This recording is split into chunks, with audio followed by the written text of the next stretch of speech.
गौतम बुद्ध का जीवन हर किसी के लिए प्रेरणादायी है। गौतम बुद्ध बौद्ध धर्म के प्रवर्तक थे। इनका जन्म 483 ईस्वी पूर्व तथा महापरिनिर्वाण 543 ईस्वी पूर्व में था। बचपन में उनको राजकुमार सिद्धार्थ के नाम से जाना जाता था। बौद्ध ग्रंथों के अनुसार गौतम बुद्ध के जन्म से 12 वर्ष पूर्व ही एक आर्षि ने भविष्यवाणी की थी कि यह बच्चा या तो एक सार्वभौमिक सम्राट या महान आर्षि बनेगा। 35 वर्ष की आयु में उन्हें ज्ञान की प्राप्ति हुई थी। वह संसार का मोह त्याग कर तपस्वी बन गए थे और परम ज्ञान की खोज में चले गए थे। आइए आज हम आपको सिद्धार्थ के महात्मा बुद्ध बनने तक के सफर के बारे में बताते हैं। जन्मकाल बुद्ध का गोत्र गौतम था। बुद्ध का वास्तविक नाम सिद्धार्थ गौतम था। उनका जन्म शाक्य गणराज्य की राजधानी कपिलवस्तु के निकट लुम्बिनी में हुआ था। बुद्ध के जन्म के 7 दिन के भीतर ही उनकी माता का देहांत हो गया था। उनका पालन पोषण उनकी मौसी गौतमी ने किया था। शिशु का नाम सिद्धार्थ रखा गया था। शाक्य वंश के राजा शुद्धोधन सिद्धार्थ के पिता थे। सिद्धार्थ के जन्म से पूर्व हुई भविष्यवाणी से परेशान होकर उनके पिता ने उन्हें तपस्वी बनने से रोकने के लिए राजमहल की परिधि में रखा।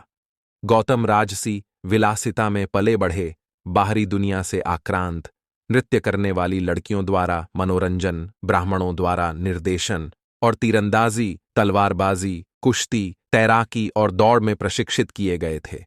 कम उम्र में ही उनका विवाह राजकुमारी यशोधरा से करा दिया गया। दोनों का एक पुत्र भी हुआ जिसका नाम राहुल था। गौतम बुद्ध की वजह से बदल गया इस स्त्री का जीवन। जाने कैसे सिद्धार्थ बचपन से ही अत्यंत करुण हृदय वाले थे। वह किसी का भी दुख नहीं देख सकते थे। इतने प्रयासों के बाद भी 21 वर्ष की आयु में उनकी अपने राज्य कपिलवस्तु की गलियों में उनकी दृष्टि 4 दृश्यों पर पड़ी।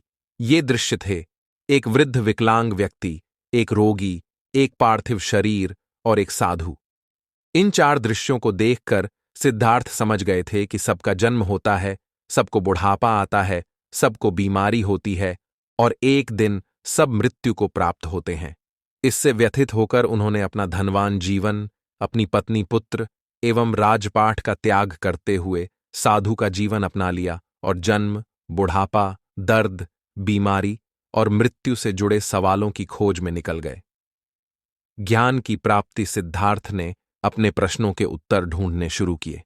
समुचित ध्यान लगा पाने के बाद भी उन्हें इन प्रश्नों के उत्तर नहीं मिले। फिर उन्होंने तपस्या भी की, लेकिन अपने प्रश्नों के उत्तर नहीं मिले। इसके बाद कुछ और साथियों के साथ अधिक कठोर तपस्या प्रारंभ की। ऐसे करते हुए 6 वर्ष व्यतीत हो गए। भूख से व्याकुल मृत्यु के निकट पहुंचकर बिना प्रश्नों के उत्तर पाए वह कुछ और करने के बारे में विचार करने लगे थे। एक गांव में भोजन की तलाश में निकल गए। फिर वहां थोड़ा सा भोजन ग्रहण किया।